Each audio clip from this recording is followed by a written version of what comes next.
నమస్తే. Welcome to Leo. మనతో ఉన్నారు పొలిటికల్ అనలిస్ట్ జె. శ్రీనివాస్ గారు. నమస్తే అండి. నమస్కారం.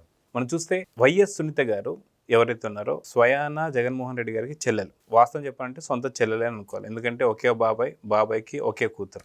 అయితే ఇలాంటి సునీత గారికి రక్షాబంధానికి ఒక మంచి గిఫ్ట్ ఇచ్చాడని చెప్పేసి ఇప్పుడు ఒక వైరల్ అవుతుంది. ఏంటి ఆ గిఫ్ట్ అంటే ఏం చెప్తారు? రక్షాబంధన్ అనేది ఒక అన్నా చెల్లెళ్ళ బంధానికి ఒక అద్భుతమైన ప్రతీకగా మనం చెప్పుకుంటాం ఆ రోజు. అలాంటి రోజుని నిన్న వాడు బయటపడతా పులివెందుల్లో తన తండ్రి సమాధి దగ్గర జయంతిని పురస్కరించుకుని వెళ్లే కార్యక్రమానికి కూడా ఆ తల్లి వద్దమ్మా, ఇలాంటి సందర్భం రావద్దు, నీ ప్రాణాలకి హాని కలగవచ్చు అనే విధంగా మాట్లాడటాన్ని సునీత రెడ్డి గారు నిజంగా జీర్ణించుకోలేకపోతున్నారు. చాలా ఆవేదన చెందారు కూడా. నిన్న మీడియా ముందు మాట్లాడుతూ ఆవిడ ఆవేదనలో ప్రతి అంశాన్ని మనం చెప్పుకోవచ్చు. ఎందుకంటే ఆవిడ కళ్ళ కట్టినట్టు చెప్తున్నారు. ఒకప్పుడు పరిస్థితులు పులివెందులు ఎలా ఉండేవి, మరీ ముఖ్యంగా రెండు విధాలుగా ఆలోచించాలి. పులివెందులు అనేది ఒక ఫ్యాషన్ రాజకీయాలకు పెట్టిన పేరు. ఒక ఆటవిక పరిస్థితులు అక్కడ ఉండే అనేది ఒక తెలిసిన విషయమే. అది ఒక పక్కన మాట్లాడుతూనే అలాంటి పరిస్థితుల నుంచి బయటపడాలి, పులివెందులు అలాంటి సంస్కృతి నుంచి బయటపడాలి అంటుంది ఆవిడ. మరో సైడు బంధుత్వాల గురించి మాట్లాడుతుంది ఆవిడ. ఒక కాలనీలో అందరం కలిసి అటు ఇటు అందరం చుట్టాలమే బంధువులమే. సెలవులకు హైదరాబాద్ నుంచి ప్రతిసారి కూడా మా నాన్నగారు మాకు చెప్పేవారు, నాకు ప్రతి ఇంటికి వెళ్ళి అందరినీ పలకరించి రామ్మని. ఎవరు నా తోడుగా వచ్చినా రాకపోయినా నేనే వెళ్ళి అందరినీ పలకరించుకుంటే వెళ్తున్న సందర్భం. అలా విధంగా అందరితో బంధుత్వాలు, స్నేహ సంబంధాలు నేను కొనసాగించాను. నా తండ్రి నుంచి వచ్చిన నాకు ఆ సంస్కృతి వారసత్వం అది. అయితే అలాంటి మరి పరిస్థితుల్లో ఆ రోజుల్లో అవినాష్ రెడ్డి అనేవాడు చిన్నపిల్లాడు మా వెనక పరిగెడతా వస్తూ అలా ఉండే ఆ వ్యక్తి ఈ రోజు ఇంత ఘాతుకానికి తలపడ్డా అంటే నమ్మశక్యం కాకుండా అయిపోయింది. జీర్ణించుకోలేకపోతున్నాను అంటే ఆవేదన పడింది. అక్కడ రెండు రకాలుగా ఉంది ఆవిడ ఆవేదన. ఒకటేంటంటే తండ్రిని కోల్పోయిన తర్వాత నా తండ్రిని నేను మళ్ళీ తిరిగి వచ్చే పరిస్థితి లేదు. మరి అలాంటి తండ్రిని కోల్పోయి నేను ఒక ఆవేదన పడుతున్న సందర్భంలో దానికి కారణమైన వాళ్ళు ఇవాళ కూడా బెయిల్ మీద తిరుగుతున్నారు. మరీ ముఖ్యంగా ఆ కారణమైన వాళ్ళు ఎవరైతే ఉన్నారో వాళ్ళు నా మనుషులే కావటం, నా బంధువులే కావటం. అట్లాంటి వ్యక్తులే ఈ రోజున నా కుటుంబాన్ని ద్రోహం చేయటం. అంటే బంధుత్వాలకి విలువ లేకుండా పోయిందా, రక్త సంబంధానికి విలువ లేకుండా పోయిందా? ఒకనాడు నా తండ్రి అలాగే మా పెదనాన్నగారు ఈ ప్రాంతానికి ఎన్నో చేశారు. రామలక్ష్మణులాగా వాళ్ళు కలిసి పనిచేశారు. అలాంటి నా తండ్రి ఈ విధమైన దారుణ హత్యాకాండకు గురి కావటం, అది కూడా నా సొంత కుటుంబ సభ్యులు దీనికి ఘాతుకాంత పొడికట్టడం ఏదైతే ఉందో అస్సలు జీర్ణించుకోలేకపోతున్నాను.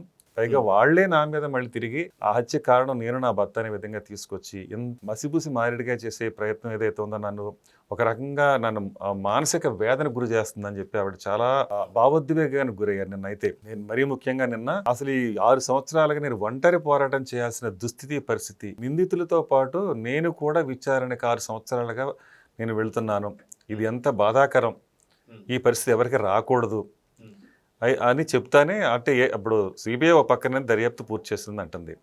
కానీ అక్కడ నిజంగా వాస్తవానికి అయ్యిందా అండి? ఒక్కసారి మనమే ఆలోచించుకుందాం. ఈ దర్యాప్తు పూర్తి అవ్వాలంటే పొద్దున్న వివేకానంద రెడ్డి గారి మరణం వార్త ఎవరి నుంచి చేరవేశారనేది ఒకసారి చూద్దాం. ఆ రోజున ఎలక్షన్స్కు ముందు జగన్మోహన్ రెడ్డి గారి ఇంట్లో తెల్లవారుజామున 4 గంటల ప్రాంతంలో మీటింగ్ జరుగుతూ ఉంది. అక్కడ అజయ్ కల్లాం గారు ఇంకా ఎవరెవరో కృష్ణమోహన్ రెడ్డి గారు వీళ్ళంతా ఉన్నారు. ఉన్న బలంగా పైనుంచి ఒక వ్యక్తి వచ్చాడు. మీకు ఫోన్ వచ్చింది, అమ్మగారు పిలుస్తున్నారు. అమ్మగారు ఎవరో ఇంకా భారతిరెడ్డి గారు కదా. సో పైకి వెళ్ళాడు ఈయన. పైకి వెళ్ళి తిరిగి వచ్చిన తర్వాత ఏం చెప్పాడు ఆయన? చిన్నాన్నకి లేరు అంటే 4:30 ఆ ప్రాంతాల్లో తెలిసింది నీకు. అంటే మొట్టమొదటి ప్రపంచానికి ఎక్కడా తెలియని వార్త మొట్టమొదటి తెలిసింది ఇక్కడే కదా. 4:30కి తెలిసిన వార్త అజయ్ కల్లాం గారి విచారణలో బయటపడింది. సో మరి అలాంటప్పుడు ఆ వార్త ఆయనకి జగన్మోహన్ రెడ్డి గారు ఎలా తెలిసిందని సిబిఐ విచారణ చేసిందా? లేదు. మరి వార్త ముందుగా ఎవరు తెలిసింది? ఫోన్ లేదు. ఫోన్ భారతిరెడ్డి గారికి వచ్చింది. భారతిరెడ్డి గారికి ఆ వార్త ఎలా తెలిసింది? మరి జగన్మోహన్ రెడ్డి గారి కంటే ముందే తెలిసింది కదా. మరి భారతిరెడ్డి గారిని విచారణ చేశారా? లేదు. తర్వాత ఇది 4:30కి ఇది ఆయన లేరనే విషయం తెలిసిన తర్వాత ఎలా లేరు, ఏం జరిగింది అనేది ఇవన్నీ తెలిసిన తర్వాత కూడా తీరిగ్గా మరి మీడియా ముందుకు వచ్చి విజయసాయి రెడ్డి గారు గుండెపోటుతో దురదృష్టవశాత్తు గుండెపోటుతో మరణించారు అన్నాడు. మరి ఆయన మీద విచారణ ఎవరైనా చేశారా? మీకు ఈ వార్త ఎలా అందిందని సిబిఐ విచారణ జరిపిందా? లేదు. ఆ తర్వాత సాక్షి మీడియాలో మొదట గుండెపోటుగా అనుకున్న దాన్ని తర్వాత అనుమానాస్పద మృతి అన్నారు. తర్వాత గొడ్డలి వేటు పోటు అన్నారు. తర్వాత నారాసుర రక్త చరిత్ర అన్నారు. ఒకే మీడియా ఇన్ని కథనాలను ప్రచురించగలిగింది, ఇన్ని అసత్య ప్రచారాలు చేయగలిగింది తన మాధ్యమాల ద్వారా. అది ఎవరిది? సాక్షి మీడియా భారతిరెడ్డి గారిది. భారతిరెడ్డి గారు 4:30కే తెలిసింది విషయం, వివేకానంద రెడ్డి గారి మరణ వార్త. ఇవన్నీ తెలిసిన వ్యక్తి తన మీడియాలో మరి ఇలాంటి అసత్య ప్రచారాలని ఏ విధంగా చేసింది? మరి సాక్షి మీడియాని కానీ యాజమాన్యాన్ని కానీ మరి భారతిరెడ్డి గారు గారిని విచారణ సిబిఐ చేసిందా? లేదు. మరి ఇవేమీ చేయకుండా విచారణ పూర్తయింది అని సిబిఐ ఎలా చెప్పగలుగుతుంది? ఇది సునీత రెడ్డి గారి వాదన. సో అందుకనే విచారణ కొనసాగించాలి. దీనికి ఎవరైతే వివేకానంద రెడ్డి గారి హత్య జరగటానికి కేంద్ర బిందువుగా పనిచేశారో వాళ్ళందరూ బయటపడాలి అని మాట్లాడుతుంది ఆవిడ. అలా అంటూనే చాలా వేదనకి ఆవేదన గురైంది ఆవిడ.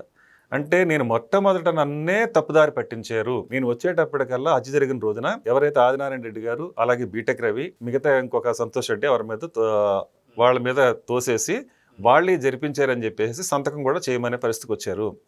అయితే అదే సంతోష్ రెడ్డి తర్వాత అంతకుముందు టీడీపీలో ఉన్న వ్యక్తి ఎవరైతే ఆ సతీష్ రెడ్డి ఉన్నారో, ఇంతకుముందు సంతోష్ రెడ్డి అన్నట్టున్నానండి, కాదు సతీష్ రెడ్డి ఎవరైతే ఉన్నారో ఆ సతీష్ రెడ్డి అంతకు ముందు అంటే హత్య జరగటానికి ముందు టీడీపీలో ఉన్నాడు కాబట్టి అతని మీద ఆ విధంగా బురజల్లే ప్రయత్నం చేశారు.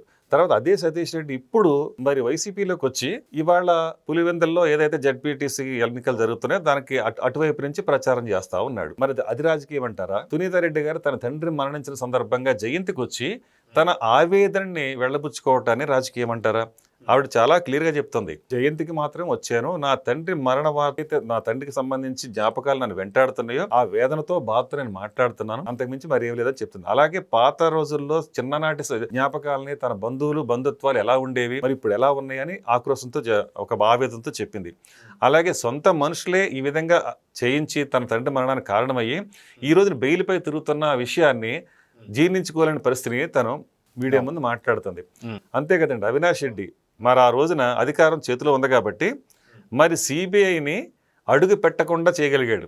ఒక ఎంపీ అనేవాడు ఒక ఆఫ్టర్ ఆల్ ఎంపీ అనుకోండి, ఆఫ్టర్ ఆల్ అంటున్నాను ఇంకో రకంగా అనే ఉద్దేశం కాదు. ఎందుకంటే సిబిఐ అంటే ఒక స్వతంత్ర ప్రతిపత్తి గల రాజ్యాంగ సంస్థ ముందు ఎంపీ ఆఫ్టర్ ఆల్ కింద లెక్క.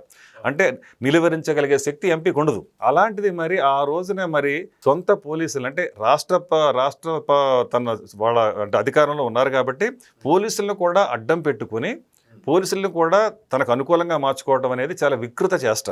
పోలీసులు కూడా దానికి ఆ విధంగా విచారణ జరిపి ఉండాల్సింది. అంటే పోలీసుల మీద కూడా విచారణ జరిగిందా? ఆ రోజునే సునీత గారు కూడా చెప్తున్నారు, పోలీసులు ఉన్నప్పుడే రక్తపు మడుకులు మొత్తం తుడిచేశారు, ఫింగర్ ప్రింట్స్ మొత్తం తుడిచేశారు అని చెప్పేసి మాట్లాడుతున్నారు. సో పోలీసులు కూడా అంటే ఆ టైంలో ఉన్న పోలీసులు కూడా దీనికి బాధ్యులే అని చెప్పేసి మాట్లాడుతున్నారు. మీరు అన్నట్టు వాళ్ళపైన కూడా విచారణ జరగలేదు, వాళ్ళపైన జరగాలి. అలాగే అవినాష్ రెడ్డిని అరెస్ట్ చేయడానికి సిబిఐ అధికారులు వచ్చినప్పుడు సాక్షాత్ పోలీసులు కూడా అడ్డుపడ్డారని చెప్తున్నారు. అది కూడా మనం వార్తల్లో చూసాం, మీడియాలో కూడా చూసాం. మరి అలాంటి పరిస్థితులు ఇక్కడ మనం ఒక ప్రజాస్వామ్య దేశంలో ఉన్నామా లేదా ప్రాచీన దేశంలో ఉన్నామా, రాజ్యంలో ఉన్నామా, ఒక ఆటవిక రాజ్యంలో ఉన్న విధంగా తలపించే విధంగా చేశారు ఆ రోజుని. అది అందరికీ ప్రజలందరికీ తెలుసు తేటతెల్లం. మరి అవినాష్ రెడ్డి అనే వ్యక్తిని ఆ రోజునే మరి కస్టడీలోకి అదుపులోకి తీసుకోవాల్సిన పరిస్థితి సిబిఐకి ఎందుకు వచ్చింది? దీని మీద విచారణ జరిగిందా? జరిగితే ఏ విధంగా జరిగింది? ఇవన్నీ ఇన్ని ప్రశ్నలు ఉండగా దర్యాప్తు పూర్తయింది అని ఎలా చెప్పగలుగుతారు?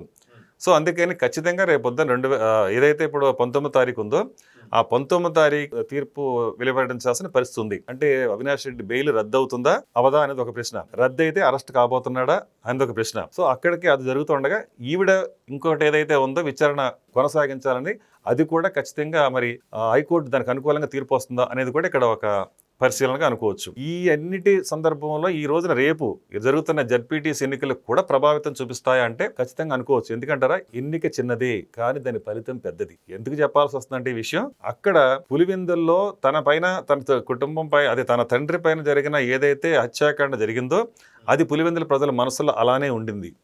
సో అది ప్రజలకి తేటతెల్లం చేయాల్సిన అవసరం ఉందని ఆవిడే అప్పీల్ చేస్తుంది. ప్రజలు కూడా స్పందించి నా తండ్రి జరిగిన ఏదైతే ఇలాంటి ఘాతుకం జరిగిందో దాని గురించి నలుగురికి తెలిసేటట్టు చేయాలని ఆవిడ అప్పీల్ చేస్తుంది. ఇలాంటి సందర్భంలో అక్కడ తీర్పు ఏదైతే ఉందో అది ప్రజలకు ఒక మెసేజ్ వెళ్ళొద్ది. సో మొత్తం ఆంధ్రప్రదేశ్లో ఉన్న ప్రజలందరికీ కూడా అక్కడ జరిగింది ఖచ్చితంగా సునీత రెడ్డి గారికి ద్రోహమే. వివేకానంద రెడ్డి గారి హత్య జరగడం అనేది వాళ్ళ కుటుంబంలో ఎవరైతే ఆవిడ ఆరోపిస్తున్నారో అవినాష్ రెడ్డి గారు అలాగే వెనక నుండి ఇంకెవరున్నారో అనేది చెప్తున్నారో అవన్నీ నిజాలనే తేటతెల్లమయ్యే రోజు దగ్గరలోనే ఉంది అని చెప్పుకోవచ్చు. ఇలాంటి సందర్భాలు జరుగుతాయి. ఇది ఖచ్చితంగా ఒక జీవన మరణ సమస్య వైసీపీకి. కానీ ఈ సందర్భంలో వైసీపీ ఖచ్చితంగా ఘోర పరాభవం పొందుతుందనే సంకేతాలే మనకు కనిపిస్తున్నాయి. ఎందుకంటే వైసీపీలో ఉన్న వర్గాలే చాలా మంది అందులో ఇమడలేక వివేకానంద రెడ్డి గారి హత్యని జీర్ణించుకోలేక అక్కడున్న కుటుంబాలే స్ప్లిట్ అయ్యి వైసీపీని యావగించుకుని సొంత బాబాయిని చెప్పుకున్న జగన్మోహన్ రెడ్డి అలాగే అవినాష్ రెడ్డి గారి మీద ఒక యావగింపుతో వాళ్ళు బయటకు వచ్చి వాళ్ళని అదుపు చేసే పరిస్థితి అంటే ప్రభుత్వం వైసీపీ అధికారంలో ఉన్నప్పుడు వాళ్ళు గుంపనంగా ఉన్నారు. ఎప్పుడైతే అధికారం కోల్పోయారో వాళ్ళ భావస్వేచ్ఛను ప్రకటించుకునే అవకాశం వాళ్ళకి వచ్చింది. కాబట్టి వాళ్ళ పెద్ద ఎత్తున 40 కుటుంబాలు మొన్న టీడీపీలో జాయిన్ అవ్వడానికి కారణం. వాళ్ళకి ఏ ప్రతిఫలం అపేక్షించి కాదు. వీళ్ళు ఏంటంటే మొన్నటి వరకు కూడా వాళ్ళు భయభ్రాంతులకు గురై ఉన్నారు కాబట్టి ఆ పరిస్థితి లేదు. ఇప్పుడు ఏంటంటే స్వేచ్ఛగా వాళ్ళు పార్టీలో నుంచి పక్కగా బయటకు వచ్చే అవకాశం ఉంది కాబట్టి వాళ్ళు వస్తున్నారు, స్వచ్ఛందంగా వస్తున్నారు. ఇదంతా దేనికి సంకేతం? అక్కడ ఖచ్చితంగా అవినాష్ రెడ్డికి అలాగే జగన్మోహన్ రెడ్డికి పూర్తి వ్యతిరేకత ఎస్టాబ్లిష్ కాబోతుందని ఒక సంకేతం కనిపిస్తోంది. అయితే మనం చూసుకుంటే ఏదైతే జగన్మోహన్ రెడ్డి గారు అన్నగా ఉండి వైఎస్ సునీత గారికి రక్షాబంధన్ రోజు ప్రతి ఒక్కరు కూడా ఏమనుకుంటారంటే తమ సోదరులు ఎవరైతే ఉన్నారో వాళ్ళు రక్షణగా ఉంటారనుకుంటారు.